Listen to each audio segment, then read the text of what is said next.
Sedekahlah tuan-tuan. Dan jangan takut. Allah Ta'ala jamin kepada kita ni tuan-tuan, dengan sebab sedekah ni tadi saya sebut dah, takkan berkurang harta. Dengan sebab bersedekah ni menyelesaikan masalah. Dengan sebab bersedekah ni dia adalah ciri-ciri orang yang bertakwa kepada Allah. Yang keempatnya, dengan sebab bersedekah ni panjang umur. Yang kelimanya, bersedekah ni menyambung silaturahim. Yang keenam ni tuan-tuan, bersedekah ni melahirkan anak-anak yang baik, mendapatkan keluarga yang baik, yang kita sebut sebagai baiti jannati.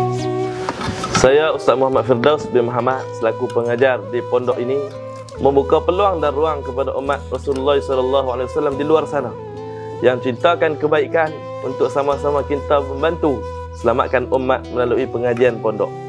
Di tengah-tengah Parit Panjang Baling Kedah ini terletaknya sebuah tempat pengajian ilmu agama, iaitu Pondok Rihab Abadah. Pondok ini tuan-tuan ditubuhkan untuk memberikan pendidikan dan tempat tinggal secara percuma. Dan kini alhamdulillah Pondok Rihab Abadah mempunyai seramai 13 pelajar yang berdedikasi berjuang untuk menuntut ilmu agama Islam.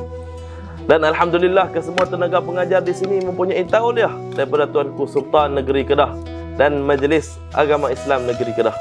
Namun untuk memastikan kelangsungan pondok ini, kami memerlukan bantuan anda semua.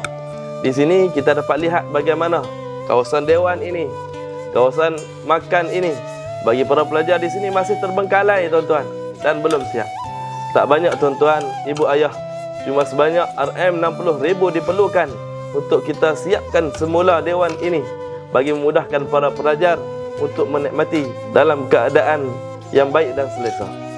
Dengan rendah hati saya menyeru tuan-tuan dan puan-puan untuk kita sama-sama membantu Pondok Rihab Abadah supaya terus berkembang dan memberikan manfaat kepada lebih ramai pelajar lagi di luar sana.